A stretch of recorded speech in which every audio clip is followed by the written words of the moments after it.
going live. Hey, and we're live. Hey, I was going to say about to say good morning, but it's not morning, it's evening. This is a 5 a.m. Mester Scrum Show. Definitely later in the afternoon than normal. Everybody's here. Anyway, hope you're doing well today or had a great day or starting your day, depending where you are in the world. This is a late edition of the 5 a.m. Mester Scrum Show where we talk about Agile and Scrum in a practical and tactical way. And today I want to talk about email.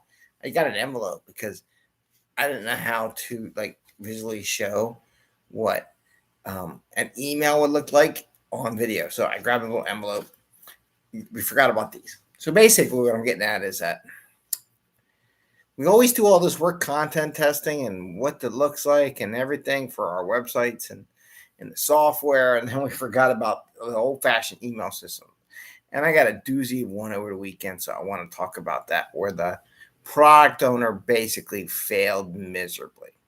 So I'm going to give an example of where they went wrong. I'm not going to tell you who it was from, but we'll talk about it as we go. So, but because this is about giving value to the customer, and that's what we do. We do this in a way that you don't have to work crazy hours. Get home to family and friends, have a little fun, and try to stay in business. Anyway, so what do I want to talk about today? So I got this email and it made me think about it because we spend so much money on testing what the website looks and the browsers they look in and the handheld devices. What does it look like on your phone? Stuff like that. We do a lot of that, spend a lot of money on that, and I get this email. So it was Saturday, right? I get an email from my bank. Grace is my bank, right? It says, your transaction has been completed. I'm like, what transaction? I didn't make a transaction. I didn't move anything. I didn't, your transfer, it was like, your transfer has been completed. And I think it was transfer has been completed. I'm like, I didn't make a transfer. What the heck is talking about? And since it was a Saturday, I couldn't get a hold of anybody at help desk because there is no help desk for this bank. And I couldn't talk to anybody in person until Monday. So basically, for all I knew, all my money that was in my bank or whatever this account was got transferred. Not that I couldn't look up the account, but I did, and I couldn't tell. So there was nothing there, right? I figured, okay, I'll call them on Monday and find out what it's about. So, because what I normally do, when I get emails from places, I usually log into the system that I'm a customer of, check to see what the messages are in the system. So I don't reply to emails. I'm always worried about phishing and all those things that steal information. So I basically go and log in to the website. Not through the email, by the way. I go to my URL that I reserved and I log in with my stuff. There was nothing in there to indicate anything about a transaction. I'm like, I don't know what this is about. Because one, the website sucks. And it doesn't really talk about transactions and what's going on. So it's a terrible website. It's a terrible piece of junk. And so I call. I go, what is this transfer about? He's like, there's no record. When did the email come? I was like, it was Saturday. It's like, the only record we got here is that because you went paperless and you took the paperless discussion, we credited your account for like $30 or $40. I'm like, really? Yeah, but there's no record of the transaction. However, I got an email saying I had a transaction, right? A transfer. This is an example of product owners and people not thinking about anything. So they have triggers in their system that anytime money goes in or out, no matter what it is, it's a very generic thing that says your transfer has been successful. It doesn't talk anything about what the transfer was, what it's about, no nothing. And the website doesn't show you anything. There's no message that mimics what the email was. So there's no way for me to correlate between the email I got and anything on the website. So there's no matching message on there. And when I was talking to the person on the other side, he's like, yeah, this is a pretty deceptive email and really doesn't really explain what happened. And I can see how it went bad.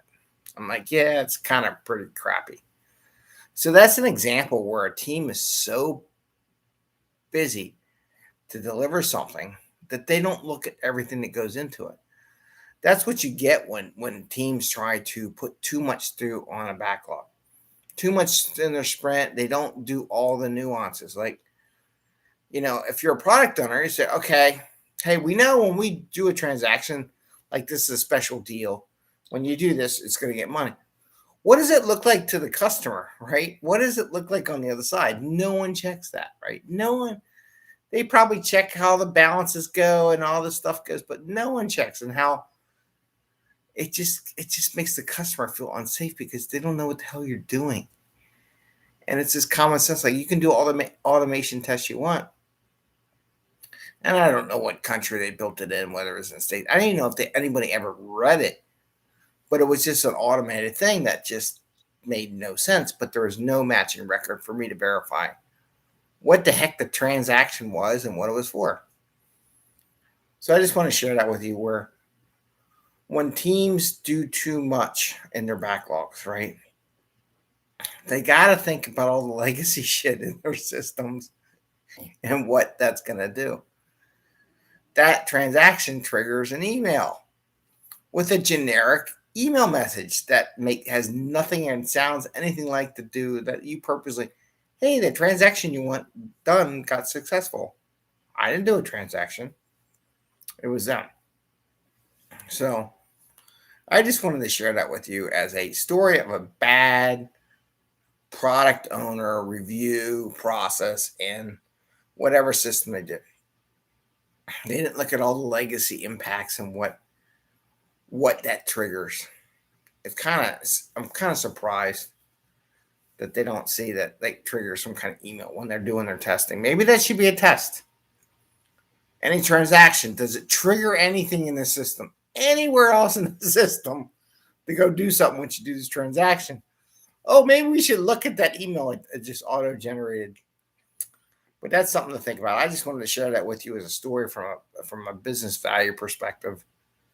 When we get too much stuff to do, and it really is a complex system, that we really need to look at our legacy data and find what it does and have tests, things to catch stuff like that. When you make a transaction, when you move some data around, does it trigger something else in the system to automatically do something that could scare the crap out of your customer? Think about it next time you go doing that kind of thing. I mean, I appreciate the $40, but I was a little worried over the weekend that my whole entire retirement account was gone. I'll put it frankly. I was like, oh God, what the hell was that? But there was no way to tell what it was for. Anyway, I want to wish you all the best. I'll see you tomorrow. Happy scrumming and take care. And got a tired cat on that side, and a tired dog on that side, and another dog over there. They're sleeping. So I wish you the best. Take care. Good night. Bye.